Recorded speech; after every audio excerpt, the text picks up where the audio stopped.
देख आम लिखा कौन ना भक्ति भक्तिटा गोटे हूँ पद्य आम प्रथम जानवा आम जानते जे भक्ति जेहेतु गोटे पद्य ताकू जे लिखिं कहवा कवि गद्य लिखिले से लिखिं आम कहवा लेखक जेहेतु भक्ति गोटे पद्य तेणु आम लिखिं किए ना लिखिं गोटे कवि से कवि नाम कौन स्वभाव कवि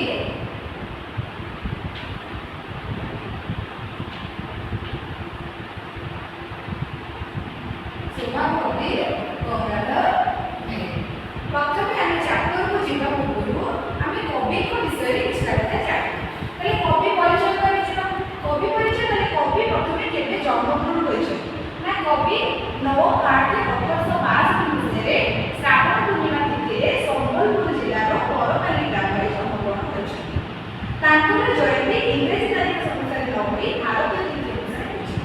कवि आम 1852 मसीह 9 तारीख 8 मसीह जन्मग्रहण कौटी ना संबलपुर जिलार बरपाली ग्राम आउ कौन ना कवि कौन कर ना 1885 मसीह अमीन भाव चाकरी करते 1917 मसीह से कौन करते ना मोहरी में सरकारी कार्य अवसर ग्रहण करते आउ कौन ना गंगाधर मेघे ओडिशा शिवचरी पूर्ण पदे से स्वभाव कवि भाव में परिचय से केवे तीरथांता करथिले कवि केवे मृत्युवरण करथिले 4/4/1924 मसीह चैत्र अमावास्या तिथि स्वभाव कवि गंगाधर मेघे मृत्युवरण करथिले माने आमे जो कवि परिचय को डिस्कशन कले आलोचना कले ताको कोन कहछि ना शॉर्ट नोट करके बोर्ड लिखि देछि तम मानकर काम होछि ताको तमे ओडिया कवि लिखिबो आ ताको घरे प्रैक्टिस करिबो एबे हम चैप्टर को जिमा चैप्टर होछि हमर टॉपिक होछि भक्ति प्रथम हम बुझिबो भक्ति कोन भक्ति होछि ईश्वर को पाइबार एकमात्र माध्यम होछि भक्ति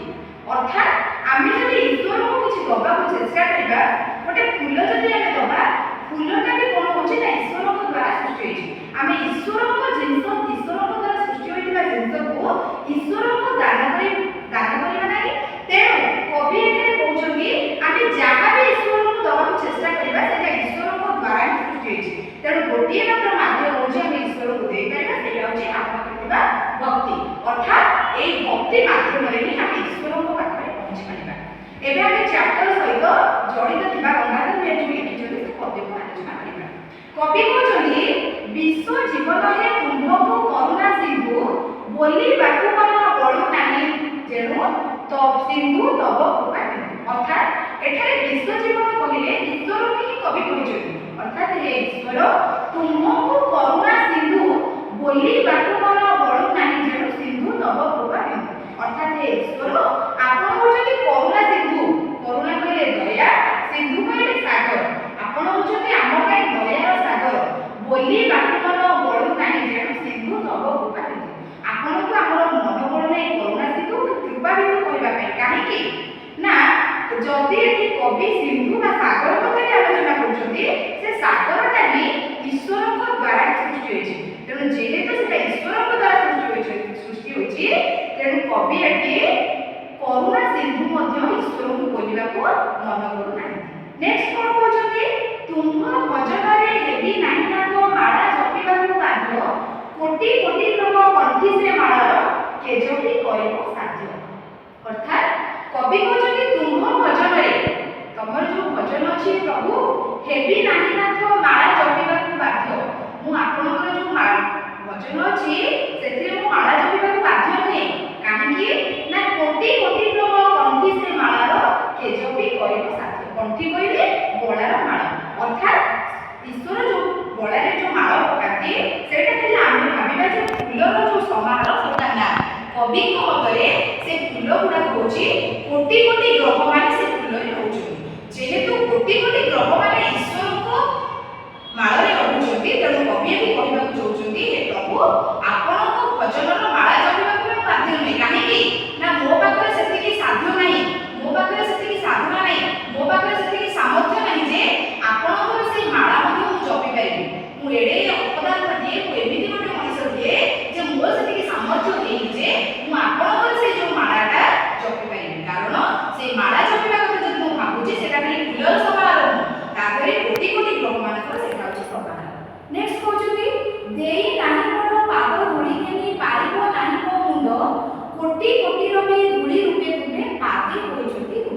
अर्थात हे ईश्वर आपण शरीर में सेतिकी परिमाण बल देई नांती जे आपण पादर धूली को मुंडरे मारी परिबे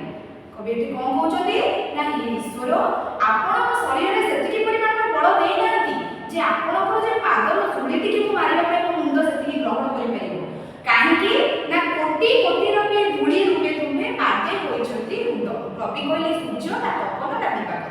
जहाँ भी हमें करिबा तेणु जेहेतु सूर्य कोन करछथि ना ईश्वर को पाद तले समस्त रहउछथि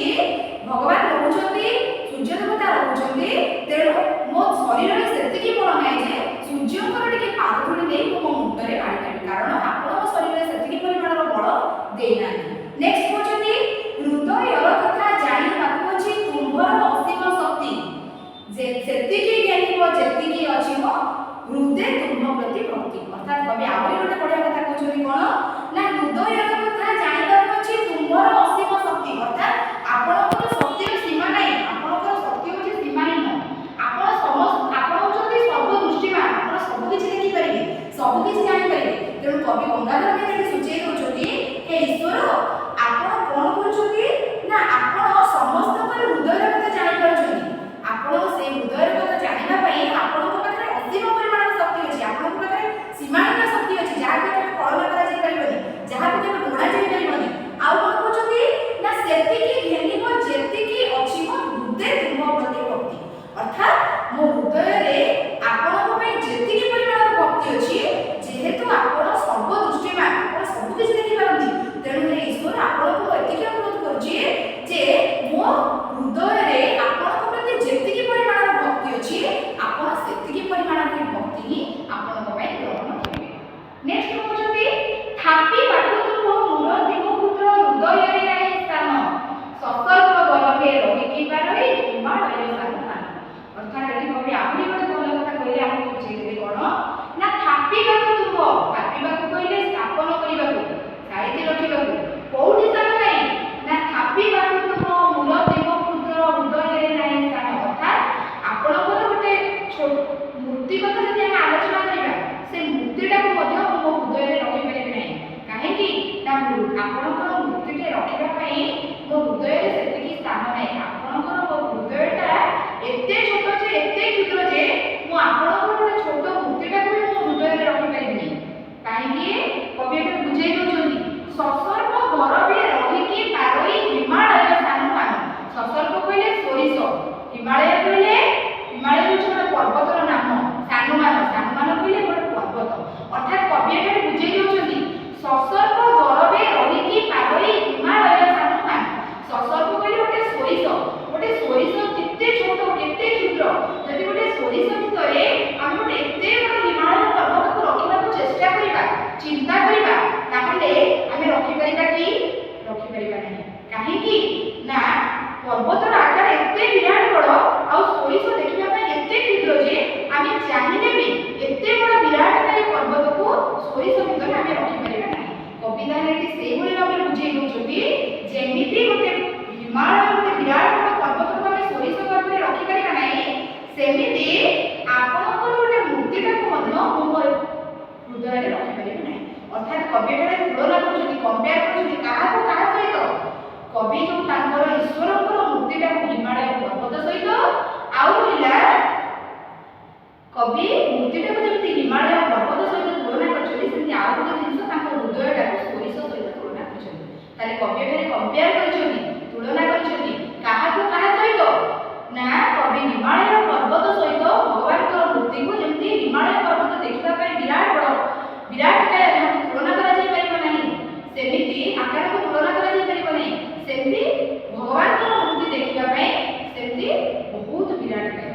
ता तुलना रे कविंकर हृदय सोरिष भଳି होची छोट ताले कवि एठारे आलोचना करछथि जेमिति सोरिषटा हम हिमालय पर्वत भितर रखि परिबा नाही सेमिति आपनकर विराट काय मूर्ति को मो हृदय एते छोट जे सोरिष भଳି मु चाहिले भी आपनकर मूर्ति को हृदय रे रखि परिबा नाही आ कोन कहछथि ना किदे बुझिबी जहा को देखुची सब तुमरी प्रसाद जहा प्रसाद ताकू अरबिले एक सीधा कवि एठारे आ कोन कहछथि ना किदे बुझिबी जहा को देखुची सब तुमरी प्रसाद हे प्रभु हे ईश्वर हे भगवान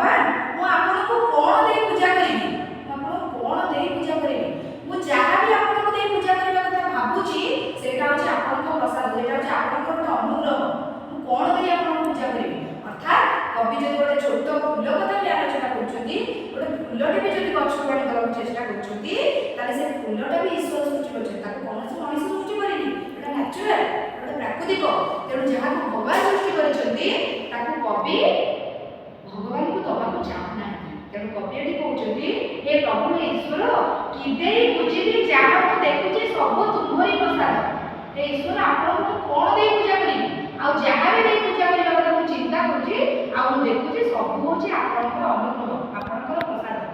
ଯାହା ପ୍ରସାଦ ତାଙ୍କୁ ଅରପିଲେ ହେବ ସିନା ଅପରାଧ। ହେ ଈଶ୍ୱର ଯାହାର ପ୍ରସାଦ ଅର୍ଥାତ୍ ଆପଣଙ୍କର ପ୍ରସାଦକୁ ଯଦି ମୁଁ ଆପଣଙ୍କୁ ଦେବି କବିଙ୍କ ମତରେ ସେଇଟାକୁ ଗୋଟେ ଅପରାଧ ସହିତ ତୁଳନା କରାଯାଇଛି। ତାହେଲେ କବି ଏଠାରେ କହୁଛନ୍ତି ଈଶ୍ୱର ଆପଣଙ୍କୁ ମୁଁ ଯଦି କିଛି ଦେବାକୁ ଚେଷ୍ଟା କରୁଛି ଭାବୁଛି ସେଇଟା ହେଉଛି ଆପଣଙ୍କର ପ୍ରସାଦ ଅର୍ଥାତ୍ ଆପଣଙ୍କର ଗୋଟେ ଅନୁଗ୍ରହ। ତେଣୁ କବିଙ୍କ ମତରେ କବି ଏଠି କହିବାକୁ ଚାହୁଁଛନ୍ତି ଯାହା ପ୍ରସାଦ ତାଙ୍କୁ ଅରପିଲେ ଅର୍ଥାତ୍ ଯାହାର ପ୍ରସାଦ ଆମେ ଯଦି ତାଙ୍କୁ ସମର୍ପଣ କରିବା ସେ ଜିନିଷକୁ କବିଙ୍କ ମତରେ ଏଇଟାକୁ କବି ଅପରାଧ ବୋଲି କହିଛନ୍ତି। ନେକ୍ସଟ କଣ କହିଲେ ନା ମୁକାର ମାତର ମୋର ନୁହେଁ ବୋଲି କହିବାକୁ ନାହିଁ ବାଟ। ମୁକାର ମାତର ମୋର ନୁହେଁ ବୋଲି କହିବାକୁ ନାହିଁ ବାଟ ଗୁରୁ ଶ୍ରୀଚରଣେ ଅର୍ପଣ କରୁଛି ଘେନତା ବିଶ୍ୱ ସମ୍ରାଟ। ଅର୍ଥାତ୍ ମୁକାର ମାତର ମୁକାର ମୁକାର କହିଲେ ମୋ ଭିତରେ ଥିବା ଅହଂଭାବ ମୋ ଭିତରେ ଥିବା ଅହଂକାର ଯେ ମୁଁ କିଏ କବି କହୁଛନ୍ତି ମୁଁ କିଏ ମୁଁ ସେ କଥା ଜାଣିନି ମୋ ଭିତରେ ଅହଂକାର ଅଛି ବୋଲି ମୋର କହିବା ପାଇଁ ବାଟ ନାହିଁ। କବି ଏଠାରେ କଣ କହୁଛନ୍ତି ନା ମୁକାର ମାତର ମୋର ନୁହେଁ ବୋଲି କହିବାକୁ ନାହିଁ ବାଟ ଅର୍ଥାତ୍ କବି କହୁଛନ୍ତି ମୁଁ କିଏ ମୁଁ ସେ କଥା ଜାଣିନି ମୁଁ କାର କହିଲେ ମୋ ଭିତରେ ଥିବା ଅହଂଭାବ ମୋ ଭିତରେ ଥିବା ଅହଂଭାବ ବା ଅହଂକାର ନାହିଁ ବୋଲି ମୁଁ ସେ କଥା କହିପାରିବି ନାହିଁ। ଗୁରୁ ଶ୍ରୀଚରଣେ ଅର୍ପଣ କରୁଛି ଘେନତା ବିଶ୍ୱ ସମ୍ରାଟ। ହେ ପ୍ରଭୁ ମୁଁ ଏତେ ଅଧର୍ମୀ ଯେ ଆପଣଙ୍କ ପାଖକୁ ଯାଇପାରିବି ନାହିଁ ତେଣୁ ମୁଁ କଣ କରୁଛି ନା ଦୂରରେ ଥାଇ ଆପଣଙ୍କ ଚରଣରେ କଣ କରୁଛି ନା ମୁଁ ଦୂରରେ ଥାଇ ଆପଣଙ୍କୁ ମୋର ଭକ୍ତି ଦେଉଛି। ମୁଁ ଯେମିତି ଆପଣଙ୍କୁ ମୋର ଭକ୍ତି ଦାନ କରୁଛି ଆପଣ ବି ସେମିତି କଣ କରନ୍ତୁ ନା ତାକୁ ସାଦରେ ମୋ ଭକ୍ତିଟାକୁ ଗ୍ରହଣ କରନ୍ତୁ। ଘେନତା ବିଶ୍ୱ ସମ୍ରାଟ ମୁକାର ମାତର ମୋର ନୁହେଁ ବୋଲି କହିବାକୁ ନାହିଁ ବାଟ ମୁଁ କିଏ ମୁଁ ଜାଣି ନାହିଁ ମୋ ଭିତରେ ଅହଂଭାବ ଅହଂକାର ଅଛି ବୋଲି ମୋ ସେ କଥା କହିବାକୁ ମଧ୍ୟ ବାଟ ନାହିଁ। ଗୁରୁ ଶ୍ରୀଚରଣେ ଅର୍ପଣ କରୁଛି ମୁଁ କଣ କରୁଛି ନା ଦୂରରେ ଥାଇ ଆପଣଙ୍କୁ ଦେଉଛି କଣ ନା ମୋ ଭିତରେ ଥିବା ଭକ୍ତି ଗୋଟିଏ ଜିନିଷ ଆପଣଙ୍କୁ ଦେଇପାରିବି ସେଇଟା ହେଉଛି ଭକ୍ତି। ତାହେଲେ ମୁଁ ଦୂରରେ ଥାଇ ଆପଣଙ୍କ ଚରଣରେ ଆପଣଙ୍କ ପାଦ ତଳେ ମୋ ଭକ୍ତିକି ଦଉଛି ଆପଣ କଣ କରନ୍ତୁ ନା ଆପଣ ତାକୁ ସାଦରେ ସ୍ନେହରେ ଗ୍ରହଣ କରନ୍ତୁ। ଘେନତା ବିଶ୍ୱ ସମ୍ରାଟ ଏ ବିଶ୍ୱର ଈଶ୍ୱର ସମ୍ରାଟ କହିଲେ ବିଶ୍ୱର ଈଶ୍ୱର ଏ ବିଶ୍ୱର ଠାକୁର ଏ ବିଶ୍ୱର ଈଶ୍ୱର ମୁଁ ଯେମିତି ଦୂରରେ ଥାଇ ଆପଣଙ୍କୁ ମୋ ଭକ୍ତିଟାକୁ ଦେଉଛି ଆପଣ ସେମିତି ତାକୁ କଣ କରନ୍ତୁ ସାଦରେ ଗ୍ରହଣ କରନ୍ତୁ ଆପଣ ସେମିତି ତାକୁ ସ୍ନେହରେ ମୋର ଭକ୍ତିଟାକୁ ଗ୍ରହଣ କରନ୍ତୁ। ଚାପ୍ଟର ସରିଲା ଆମେ କଣ କରିବା ଡିଫିକଲ୍ଟ ୱାର୍ଡକୁ ଦେଖିବା। ଆମେ ତ ବିଷୟବସ୍ତୁ ଆଲୋଚନା କଲେ ଆମେ କଠିନ ଶବ୍ଦାର୍ଥ ଲେଖା ହେଇଛି ଆମେ କଣ କରିବା ଏଗୁଡ଼ାକ ଡିସ୍କସନ୍ କରିବା। ଦେଖ ଲେଖା ହେଇଛି ବିଶ୍ୱଜୀବନ ଆମେ ଈଶ୍ୱରଙ୍କୁ କହିବା କରୁଣା ମାନେ ଦୟା ସିନ୍ଧୁ ସମୁଦ୍ର କୃପା ମାନେ ଦୟା କଣ୍ଠି ହେଉଛି ଭଗବାନଙ୍କର ଯୋଉ ଗଳାର ମାଳ ପକାଯାଇଛି ସାଧ୍ୟ ମାନେ ସାଧନା କରିବା ବା ସାମର୍ଥ୍ୟ ଘେନି ମାନେ ନେବା ବା ବହନ କରିବା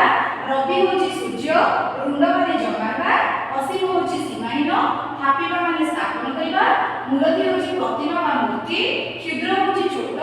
ସସର୍ଗ ମାନେ ସୋରିଷ ସାନୁମାନ ମାନେ ପର୍ବତ